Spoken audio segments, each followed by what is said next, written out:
नमस्कार साथियों, मैं पंकज वैष्णव आप सभी का स्वागत करता हूं। आज के सेशन में हम समझ रहे हैं 10वीं कक्षा के भूगोल विषय का तीसरा अध्याय जल संसाधन। और इस अध्याय के हम दो भाग अच्छे से समझ चुके हैं। आज के इस सेशन में इसका तीसरा भाग हम समझने वाले हैं। तो दो भागों में हमने अभी तक क्या क्या बातें की है। पहले भाग में हमने देखा कि जल संसाधन क्या होते हैं, पृथ्वी पर जल कितना प्रतिशत है, लेकिन उसमें अलवणीय जल यानी कि शुद्ध पीने योग्य पानी की मात्रा बहुत कम है। और बढ़ती जनसंख्या और जल की बढ़ती मांग की वजह से इन जल संसाधनों में हमें कमी देखने को मिलती है। इसीलिए इनका प्रबंधन करने की, इनका संरक्षण करने की बहुत ज्यादा जरूरत है। दूसरे भाग में हमने समझा कि बांध क्या होते हैं, बांधों का विकास किस प्रकार होता है और बांधों को बहुउद्देशीय परियोजनाएं क्यों कहा जाता है। तो आज के भाग में हम समझने वाले हैं कि बांधों के फायदे के साथ साथ, इनके लाभ के साथ साथ बहुत सारे नुकसान भी देखने को मिलते हैं। तो आज के भाग में जो भी हम पढ़ेंगे उससे अपनी कॉम्पिटेंसी क्या विकसित होने वाली है। हम समझ पाएंगे कि बड़े बांधों की वजह से पर्यावरणीय रूप से और सामाजिक रूप से हमें किस प्रकार के नुकसान देखने को मिल सकते हैं। तो शुरू करते हैं बांधों की समस्याओं को समझना। वर्तमान में इन बांधों के कारण होने वाली समस्याओं की वजह से बहुत सारे विरोध प्रदर्शन हमें देखने को मिलते हैं। वो कौन कौन सी समस्याएं हैं जिसकी वजह से इन बांधों का बड़े स्तर पर हमें विरोध देखने को मिलता है, एक एक करके हम समझने वाले हैं। तो पिछले कुछ सालों में बड़े बांध और बहुउद्देशीय परियोजनाएं कई कारणों से विरोध के विषय बन गए हैं। और इसका कारण क्या है? इनसे होने वाली बहुत सारी समस्याएं। तो वो प्रमुख समस्याएं कौन कौन सी है जो इन बड़े बांधों के बनने के कारण होती है। पहली समस्या है अवसादन। ये अवसादन क्या होता है अभी हम समझने वाले हैं। दूसरी समस्या है नदियों का विखंडन। तीसरा है वनस्पति और मिट्टी का डूबना। और चौथी समस्या है स्थानीय समुदायों का बड़े स्तर पर विस्थापन होना। एक एक करके इन चारों समस्याओं को देख लेते हैं। सबसे पहली समस्या है अवसादन। अवसादन का मतलब क्या होता है? देखिए, जब नदी बहती है तो अपने रास्ते में आने वाली चट्टानों को काट कर चलती है। और जब इन चट्टानों को काटती है ये नदियां, तो वो मिट्टी इन नदियों में आ जाती है और नदियों के बहाव के साथ साथ ये मिट्टी भी आगे चलती है। लेकिन जब आप बांध बनाकर इस नदी के पानी को रोकते हो तो इसके साथ आने वाली मिट्टी भी आगे नहीं जा पाती है और धीरे धीरे ये मिट्टी वहीं जमा हो जाती है, जिसे कहा जाता है अवसादन। और इस अवसादन की वजह से ये बांधों की गहराई कम होती जाती है और भविष्य में इसकी वजह से आसपास वाले क्षेत्रों में बाढ़ का खतरा भी बना रहता है। और साथ ही ये जो मिट्टी नदियां अपने साथ लाई है उसको आपने कहीं रोक कर रख दिया और आगे वाले क्षेत्रों में नहीं जाने दिया, तो आगे वाली मिट्टी उपजाऊ नहीं बन पाएगी। उस क्षेत्र में जो खेत पड़ते हैं उनकी मिट्टी उपजाऊ नहीं बन पाएगी। तो बड़े बांधों की वजह से पहली समस्या है अवसादन। तो नदियों पर बांध बनाने और उसका बहाव नियंत्रित करने से उनका प्राकृतिक बहाव अवरुद्ध हो जाता है। प्राकृतिक रूप से जो नदी बहती थी उसमें रुकावट आ जाती है। इससे तलछट बहाव कम हो जाता है। तलछट मतलब नदी के साथ बहने वाली उपजाऊ मिट्टी। और अत्यधिक तलछट जलाशय की तली पर जमा होता रहता है, जिससे नदी का तल बहुत ज्यादा चट्टानी हो जाता है और जिसकी वजह से इस जलाशयों में रहने वाले जलीय जीवों को बहुत ज्यादा समस्या देखने को मिलती है। उनका आवास, उनका रहने का स्थान है वो खराब हो जाता है। दूसरी समस्या है नदियों का विखंडन। नदी प्राकृतिक रूप से बह रही थी, लेकिन आपने बीच में कोई स्ट्रक्चर बनाकर उस नदी को दो भागों में बांट दिया, नदी को तोड़ दिया। एक तो वो भाग जिस पर आप बांध बनाकर रोक रहे हो और दूसरा इस बांध के बाद वाला हिस्सा। पहले वाले हिस्से में ज्यादा पानी होगा और बाद वाले हिस्से में कम पानी होगा, क्योंकि आपने पहले हिस्से में ज्यादा पानी को रोक दिया है। इसकी वजह से क्या समस्या होती है? जो इस नदी में जलीय जीव होते हैं वो एक जगह से दूसरी जगह पर नहीं जा पाते हैं। उनको एक जगह से दूसरी जगह जाने में समस्या होती है और धीरे धीरे फिर उनकी संख्या कम होने लगती है। और मुख्य रूप से जो अंडे देने की ऋतु आती है उसमें तो इन जलीय जीवों को एक जगह से दूसरी जगह पर जाने की बहुत ज्यादा आवश्यकता होती है, लेकिन बांध बनाकर आपने नदी को दो भागों में बांट दिया। अब इनका एक जगह से दूसरी जगह पर जाना मुश्किल हो जाता है और इनकी संख्या धीरे धीरे कम होने लगती है। तो बड़े बांधों की वजह से दूसरी समस्या है नदियों का विखंडन। तो बांध नदियों को टुकड़ों में बांट देते हैं, इससे जलीय जीवों का नदियों में स्थानांतरण मतलब एक जगह से दूसरी जगह पर जाना मुश्किल हो जाता है, उसमें रुकावट आ जाती है। और ये रुकावट मुख्य रूप से उस समय ज्यादा समस्या पैदा करती है इन जलीय जीवों के लिए जब इनकी अंडे देने की ऋतु आती है। तो धीरे धीरे इन जलीय जीवों की संख्या में हमें कमी देखने को मिलती है बड़े बांधों की वजह से, और एक तरीके से पारिस्थितिकी तंत्र अस्वस्थ होता चला जाता है। तीसरी समस्या है वनस्पति और मिट्टी का डूबना। जो बाढ़ वाला क्षेत्र होता है वहां पर यदि आपने जलाशय बनाकर पानी को रोक दिया है तो उस क्षेत्र में जो भी मिट्टी आती है, जो पेड़ पौधे वनस्पति आती है, वो इस पानी में डूब जाएगी। एक तरीके से वो मिट्टी और उस वनस्पति का हमें घाटा हो जाता है, हानि हो जाती है, और बाद में जाकर इस वनस्पति का अपघटन होता है जिससे बहुत सारी हानिकारक पदार्थ भी निकलते हैं। तो बाढ़ के मैदान में जलाशयों का निर्माण जब किया जाता है, एक तरीके से बांधों का जब निर्माण किया जाता है, तो उसकी वजह से वहां पर जो वनस्पति मौजूद होती है, वहां पर जो उपजाऊ मिट्टी होती है, वो इस जलाशय में डूब जाती है। तो एक तो नुकसान हुआ इस वनस्पति और मिट्टी का, और दूसरा ये वनस्पति समय के साथ अपघटित होती है, इसका अपघटन होता है जिससे बहुत सारे हानिकारक पदार्थ और गैसें भी हमें देखने को मिलती है। तो कालांतर में समय के साथ इसका अपघटन होने की वजह से बहुत सारे हानिकारक तत्व बनते हैं। चौथी समस्या है जो कि बहुत बड़ी समस्या है, मुख्य रूप से समुदायों को बहुत ज्यादा असर करती है, वो है स्थानीय समुदायों का बड़े स्तर पर विस्थापन हो जाना। जिस जमीन पर बांध बनेगा वहां पर बहुत सारे स्थानीय समुदाय रहते हैं, उनकी जमीन होती है, उनके पशु होते हैं, मवेशी होते हैं, और वो इन जमीन पर छोटी मोटी खेती करके अपने पशुओं को चराकर दूध उत्पादन करके या अन्य पदार्थ प्राप्त करके अपनी आजीविका चलाते हैं। लेकिन यदि आपने उस जगह पर बांध बना दिया तो आपको इन स्थानीय समुदायों को हटाना पड़ेगा वहां से। तो एक तो उनको अपने घर से हाथ धोना पड़ेगा, अपने जमीन से हाथ धोना पड़ेगा, और हो सकता है कि अपने मवेशियों का भी त्याग करना पड़े।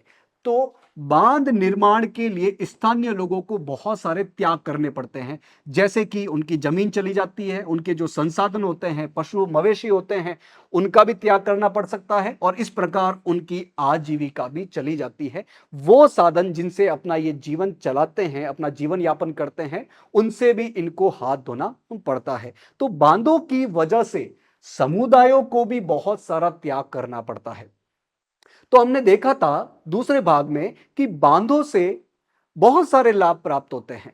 तो अगर स्थानीय समुदायों को लाभ प्राप्त नहीं हो रहे हैं तो फिर वो कौन सा समुदाय है, वो कौन से लोग हैं जिनको इन बांधों की वजह से फायदा होता है, जिनको इन बांधों की वजह से लाभ पहुंचता है?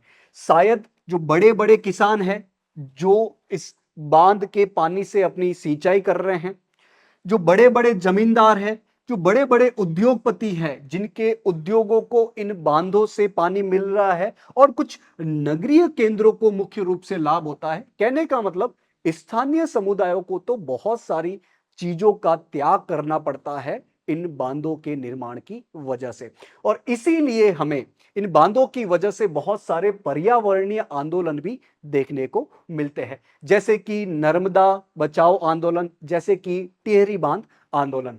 तो बड़े बांध और बहुउद्देशीय परियोजनाएं पर्यावरणीय आंदोलनों का भी कारण बन गए हैं, जैसे कि प्रमुख रूप से नर्मदा बचाओ आंदोलन और दूसरा टिहरी बांध आंदोलन। तो सबसे पहले हम नर्मदा बचाओ आंदोलन को देख लेते हैं।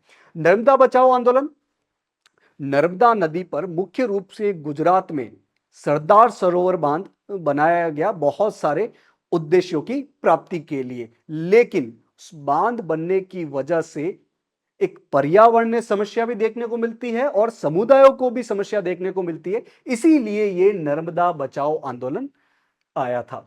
तो ये जनजातीय लोगों, किसानों पर्यावरणविदों और मानवाधिकार कार्यकर्ताओं को लामबंद करता है नर्मदा बचाओ आंदोलन। तो ये आंदोलन वहां के जो जनजातीय लोग हैं, जिनकी जमीन इस बांध बनने की वजह से गई है, जो किसान भाई है, जो पर्यावरण की रक्षा करने वाले, पर्यावरण के बारे में सोचने वाले पर्यावरणविद है, और जो मानवाधिकार कार्यकर्ता है, इस नर्मदा बचाओ आंदोलन की वजह से एकजुट होते हैं और ये गुजरात में नर्मदा नदी पर सरदार सरोवर बांध के विरोध में प्रदर्शन करते हैं, जिसे हम बोलते हैं नर्मदा बचाओ आंदोलन। तो इस नर्मदा बचाओ आंदोलन का शुरू में क्या लक्ष्य था कि पर्यावरण को बचाना है। इस बांध के बनने की वजह से जो बहुत सारे पेड़ पौधे, बहुत सारे वन क्षेत्र पानी के अंतर्गत डूब रहा था, उसको बचाने के लिए ये नर्मदा बचाओ आंदोलन शुरू किया था। इसका प्रारंभिक लक्ष्य यही था, लेकिन बाद में इसका लक्ष्य बदलता है। जिन समुदायों की जमीन गई है, जिन समुदायों के संसाधन गए हैं इस बांध के बनने की वजह से, सरकार उनको कुछ मुआवजा दे, उनका पुनर्स्थापन हो सके। बाद में इस नर्मदा बचाओ आंदोलन का यह लक्ष्य बन जाता है। तो शुरू में इसका लक्ष्य रहता है पर्यावरणीय मुद्दे, लेकिन हाल ही में इसका लक्ष्य परिवर्तन हो जाता है कि बांध से जो विस्थापित गरीब लोग हैं उनको सरकार से संपूर्ण पुनर्वास सुविधाएं मिल सके, उनको सही मुआवजा मिल सके, उनको पुनर्वास की सुविधाएं मिल सके। हाल ही में इस नर्मदा बचाओ आंदोलन का ये लक्ष्य बन जाता है। तो इस सरदार सरोवर बांध के बारे में कुछ बेसिक बातें समझ लेते हैं। ये तो हमने समझ लिया है कि मुख्य रूप से ये गुजरात में बना है, नर्मदा नदी पर बना है, और ये भारत की प्रमुख बहुउद्देशीय नदी परियोजनाओं में से एक है। तो सरदार सरोवर बांध नर्मदा नदी पर बनता है, मुख्य रूप से गुजरात में, और यह भारत की एक बड़ी जल संसाधन की परियोजना है। इस परियोजना में मुख्य रूप से 4 राज्य सम्मिलित है। गुजरात खुद, इसके ऊपर राजस्थान, इसके नीचे महाराष्ट्र और इसके पूर्व की ओर स्थित मध्य प्रदेश। तो ये 4 राज्यों की एक सम्मिलित परियोजना है। इसको हमें मैप पर आधार बनाकर याद रखना है। यह परियोजना मुख्य रूप से सूखाग्रस्त और मरुस्थलीय भागों के जल को आवश्यकता को पूरा करेगी। तो मुख्य रूप से ये जो सरदार सरोवर बांध परियोजना है, इसकी वजह से मुख्य रूप से जो सूखाग्रस्त क्षेत्र है, जो मरुस्थलीय क्षेत्र है, उन क्षेत्रों की जल की आवश्यकता पूरी होगी। तो जैसे गुजरात में करीब करीब 10,000 गांव और 200 कस्बों को जल की आवश्यकता की पूर्ति होगी, इसी प्रकार राजस्थान में करीब करीब 150 गांवों के जल की आवश्यकता की पूर्ति होगी। तो एक तरफ तो ये बांध लाभप्रद है और दूसरी तरफ इसकी वजह से कुछ पर्यावरणीय मुद्दे और स्थानीय समुदायों को भी कुछ समस्या का सामना करना पड़ता है, जिसकी वजह से एक आंदोलन भी चलता है।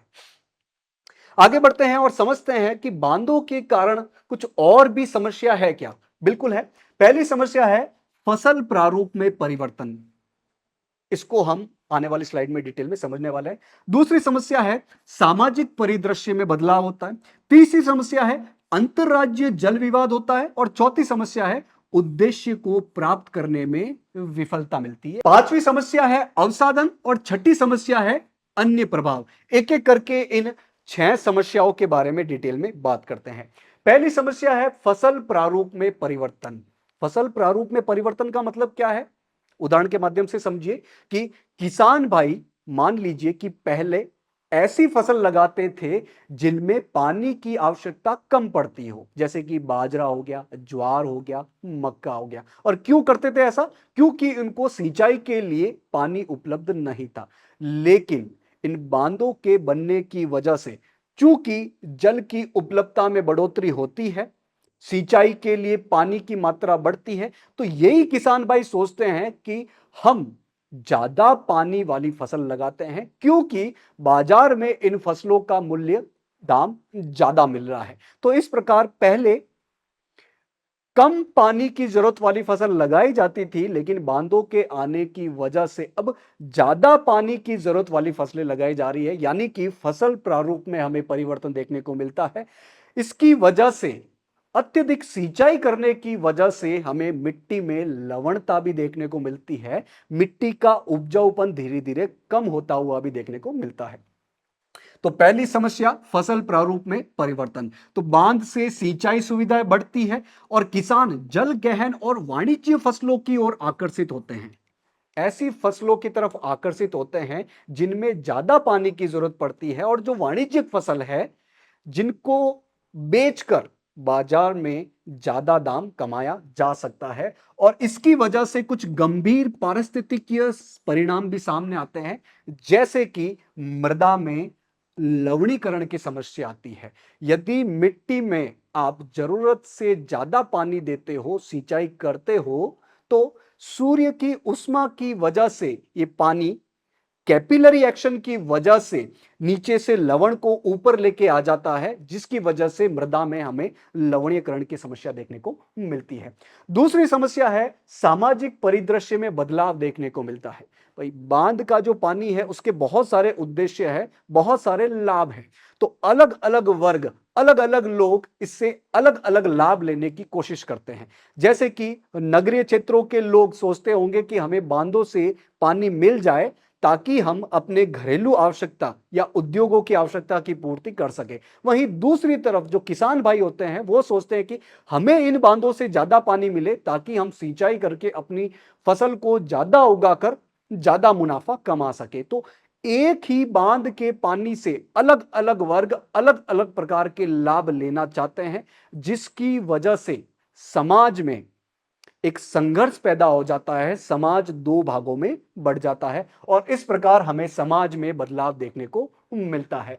तो लोग बांध के जल का अलग अलग उपयोग करना चाहते हैं, अलग अलग प्रकार के लाभ पाना चाहते हैं, जिसकी वजह से लोगों के बीच संघर्ष पैदा हो जाता है। और जो अमीर भूमि मालिक है और दूसरी तरफ गरीब भूमिहीन लोग हैं, वो लोग धीरे धीरे बट जाते हैं, उनमें एक प्रकार का संघर्ष पैदा हो जाता है।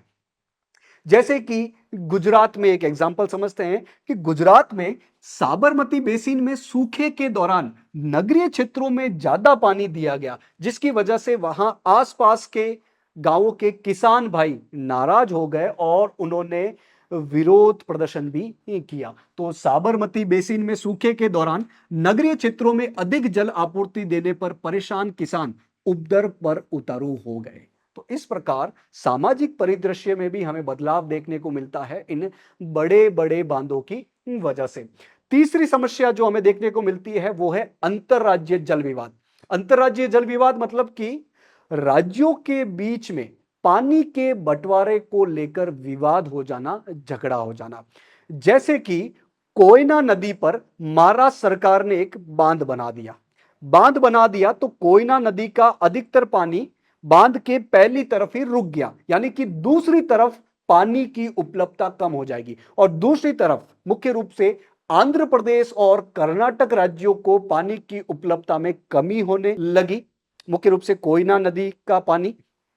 उसकी वजह से इन राज्यों आंध्र प्रदेश और कर्नाटक राज्यों में खेती और उद्योग बहुत ज्यादा प्रभावित हुए, जिसकी वजह से एक तरफ तो महाराष्ट्र राज्य और दूसरी तरफ आंध्र प्रदेश और कर्नाटक राज्य, इन दोनों में विवाद शुरू हो गया। तो इन बांधों की वजह से हमें अंतरराज्यीय जल विवाद भी देखने को मिलते हैं। तो बहुउद्देशीय परियोजनाओं के लागत और लाभ के बंटवारे को लेकर अंतरराज्यीय झगड़े आम होते जा रहे हैं। उदाहरण के तौर पर हमने समझा कृष्णा गोदावरी विवाद। कोयना नदी का पानी महाराष्ट्र सरकार ने बांध बनाकर दिशा परिवर्तन कर दिया, जिसकी वजह से कर्नाटक और आंध्र प्रदेश राज्यों में पानी की उपलब्धता कम होने लगी, इनकी खेती, इनके उद्योग प्रभावित होने लगे और एक तरफ महाराष्ट्र और दूसरी तरफ कर्नाटक और आंध्र प्रदेश, इन दोनों में विवाद शुरू हो गया। तो महाराष्ट्र सरकार द्वारा कोयना नदी पर जल विद्युत परियोजना के लिए बांध बनाकर जल की दिशा परिवर्तित की गई, जिसकी वजह से कर्नाटक और आंध्र प्रदेश में पड़ने वाले नदी के निचले हिस्सों में जल प्रवाह कम हो गया। दूसरी तरफ जल का प्रवाह कम हो जाएगा, जिससे इन राज्यों में कृषि और उद्योग पर बहुत ज्यादा नकारात्मक असर पड़ा और इन राज्यों की सरकार ने, कर्नाटक सरकार ने और आंध्र प्रदेश सरकार ने आपत्ति जताई और विरोध किया महाराष्ट्र सरकार का। तो इन बांधों की वजह से हमें अंतरराज्यीय जल विवाद भी देखने को मिलते हैं। चौथी समस्या है उद्देश्यों को प्राप्त करने में विफलता। जिन उद्देश्यों की प्राप्ति के लिए ये बांध बनाए जाते हैं, कुछ मामलों में यह देखा जाता है कि वो इन उद्देश्यों को प्राप्त करने में विफल हो जाते हैं। जैसे कि किसी नदी में बारिश के दौरान पानी की मात्रा बहुत ज्यादा बढ़ जाती है और आसपास वाले क्षेत्रों में बाढ़ आ जाती है, तो इसको हल करने के लिए बांध बनाए जाते हैं। लेकिन ये बांध या तो नीचे तलछट जमा हो जाने की वजह से बारिश में पानी को ज्यादा रोक नहीं पाते हैं और आसपास वाले क्षेत्रों में बाढ़ की समस्या और बढ़ जाती है। और कभी कभार ऐसा भी हो जाता है कि इन बांधों की वजह से खुद बाढ़ पैदा हो जाती है या फिर भूकंप की समस्या भी हमें देखने को मिलती है। तो उद्देश्यों को प्राप्त करने में विफलता होती है, यह भी इन बांधों की एक समस्या है। तो बाढ़ नियंत्रण के लिए बनाए गए बांध बाढ़ आने का खुद कारण बन जाते हैं। कारण जलाशयों में तलछट जमा हो जाना। जिस क्षेत्र में बांधों का पानी इकट्ठा किया जाता है, जलाशयों में बांधों का पानी इकट्ठा किया जाता है, वहां पर नीचे तलछट जमा हो जाने की वजह से इन बांधों की गहराई कम हो जाती है और जिसकी वजह से ये बांध बाढ़ को रोकने के लिए बनाए गए बांध खुद बाढ़ का कारण बनते हैं। तो इसका कारण क्या है? जलाशयों में तलछट जमा हो जाना। और अत्यधिक वर्षा होने की दशा में कई बार बाढ़ नियंत्रण में ये असफल रहते हैं। तो बाढ़ नियंत्रण के लिए बनाए गए ये बांध बाढ़ को नियंत्रित करने में असफल होते हैं कई बार। भारी वर्षा के दौरान बांधों से छोड़े गए जल की वजह से बाढ़ की स्थिति और भी ज्यादा विकट हो जाती है। भाई बारिश ज्यादा होती है तो बांधों में पानी भर जाता है, तो बांधों के पानी को कम करने के लिए बड़ी मात्रा में इन बांधों से पानी छोड़ा जाता है, जो कि आसपास वाले इलाकों में बाढ़ की समस्या को और ज्यादा बढ़ा देते हैं। जैसे कि उदाहरण के तौर पर सन 2006 में महाराष्ट्र और गुजरात में इस प्रकार की समस्या हमें देखने को मिलती है। तो बाढ़ के वजह से जान और माल का बड़ा नुकसान होता है, बहुत सारे लोगों की जान जाती है और बहुत सारे संपत्ति, बहुत सारे संसाधनों का नुकसान होता है और बड़े स्तर में मिट्टी का कटाव भी होता है। मिट्टी, उपजाऊ मिट्टी आगे बहकर चली जाती है, जिसकी वजह से खेती पर भी बहुत ज्यादा नुकसान होता है। पांचवी समस्या है अवसादन। अवसादन मतलब नदी द्वारा लाए गए मिट्टी का जमा हो जाना इन जलाशयों के नीचे, क्योंकि हमने बांध बनाकर इन नदियों का प्राकृतिक बहाव नियंत्रित कर दिया है। तो उसकी वजह से ये जो प्राकृतिक रूप से उपजाऊ मिट्टी है वो आगे नहीं जा पाती है, और आगे नहीं जाएगी तो आगे वाले कृषि क्षेत्रों में ये मिट्टी नहीं पहुंच पाएगी, और अगर ये मिट्टी वहां नहीं पहुंची तो उपजाऊपन उन खेतों का कम हो जाएगा। तो तलछट बाढ़ के मैदानों तक नहीं पहुंचती है, और ये तलछट जो है वो एक प्रकार की प्राकृतिक उर्वरक है, एक प्राकृतिक रूप से मिट्टी के उपजाऊपन को बढ़ाती है, और इसकी वजह से हमें भूमि निम्नीकरण की समस्या का भी सामना करना पड़ता है। यदि प्राकृतिक रूप से उर्वरक चीज आगे मिट्टी तक नहीं पहुंची तो आगे वाली मृदा, आगे वाली भूमि निम्नीकृत हो जाएगी, उसका उपजाऊपन इतना ज्यादा बढ़ नहीं पाएगा।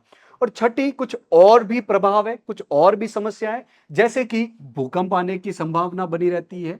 इतना ज्यादा पानी ये एकत्रित करके रखते हैं कि हो सकता है कि भूकंप भी आ जाए इस पानी के हलचल की वजह से। इसके अलावा चूंकि इन जलाशयों में पानी स्थिर रहता है, पड़ा रहता है, इसकी वजह से जल जनित बीमारियां भी देखने को मिलती है, और इसकी वजह से फसलों में कीटाणु जनित बीमारियां भी लग सकती है, और साथ ही प्रदूषण भी बड़ी मात्रा में हो सकता है इस रुके हुए पानी की वजह से। तो बांधों के बहुत सारे लाभ होने के साथ साथ बहुत सारी समस्याएं भी हमने देख ली है।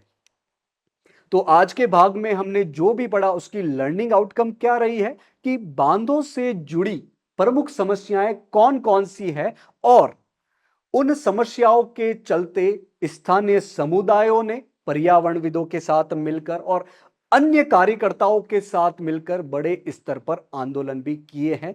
प्रमुख रूप से हमने देखा नर्मदा बचाओ आंदोलन और टिहरी बांध आंदोलन। तो आज के इस सेशन में जो भी चीजें हमने पढ़ी है उसको कुछ प्रश्नों के माध्यम से परीक्षण कर लेते हैं, टेस्ट कर लेते हैं। पहला प्रश्न है, सरदार सरोवर बांध परियोजना के अंतर्गत कौन सा राज्य शामिल नहीं है? हमने देखा नर्मदा नदी पर मुख्य रूप से गुजरात में सरदार सरोवर बांध परियोजना बनी है और इस परियोजना में मुख्य रूप से 4 राज्य शामिल है, 4 राज्य सम्मिलित है। पूछा जा रहा है वो कौन सा राज्य है जो इस परियोजना में शामिल नहीं है?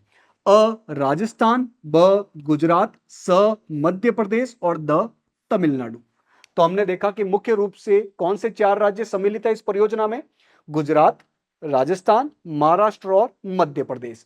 तो राजस्थान तो सम्मिलित है, गुजरात भी सम्मिलित है, मध्य प्रदेश भी सम्मिलित है। कौन सा सम्मिलित नहीं है? तमिलनाडु सम्मिलित नहीं है। ऑप्शन नंबर द अपना सही जवाब हो जाएगा। दूसरा प्रश्न है, नर्मदा बचाओ आंदोलन का आरंभिक फोकस क्या था? भाई, नर्मदा बचाओ आंदोलन जब शुरू हुआ था तब इसका लक्ष्य क्या था? इसका आरंभिक फोकस क्या था? अ सामाजिक विस्थापन, ब पुनर्वास की सुविधाएं, स पर्यावरणीय मुद्दे या द भूकंप की रोकथाम। तो हमने देखा था कि इस नर्मदा बचाओ आंदोलन का शुरुआत में क्या लक्ष्य था कि इस परियोजना बनने की वजह से, इस बांध बनने की वजह से इस क्षेत्र के अंतर्गत जो पेड़ पौधे, जो वनस्पति, जो वन आ रहे हैं वो डूब जा रहे हैं, यानी कि पर्यावरणीय मुद्दे इसका आरंभिक फोकस था। ऑप्शन नंबर स अपना सही जवाब हो जाता है। तीसरा प्रश्न है, कृष्णा गोदावरी विवाद का मुख्य कारण क्या है? हमने देखा था एक महत्वपूर्ण अंतरराज्य जल विवाद जो बांधों की वजह से होता है, उस विवाद का नाम क्या था? कृष्णा गोदावरी विवाद। तो पूछा जा रहा है ये कृष्णा गोदावरी विवाद का मुख्य कारण क्या है? अ औद्योगिक अपशिष्टों से प्रदूषण, ब नदियों में तलछट का जमना या स कोयना नदी में बहुउद्देशीय परियोजना के लिए पानी को मोड़ना और द मानसून की विफलता। तो हमने देखा था कि कोयना नदी पर बांध बनाकर उस कोयना नदी के जल बहाव की दिशा को मोड़ दिया जाता है, जिसकी वजह से नीचे वाले क्षेत्रों में, मुख्य रूप से आंध्र प्रदेश और कर्नाटक राज्य के क्षेत्रों में पानी की उपलब्धता में कमी आ जाती है और वहां के उद्योगों और खेती पर नकारात्मक असर पड़ता है। इसकी वजह से इन राज्यों में जल विवाद पैदा हो जाता है, जिसे हम कृष्णा गोदावरी विवाद कहते हैं। तो इसका जवाब हो जाएगा ऑप्शन नंबर स। तो आज के इस भाग में जो भी चीजें समझी, इन प्रश्नों के माध्यम से अपने आप को टेस्ट कर लिया है। आशा है आज के सेशन में जो भी पढ़ा आपको समझ में आया होगा। आज के इस सेशन से जुड़ने के लिए आप सभी का बहुत बहुत धन्यवाद।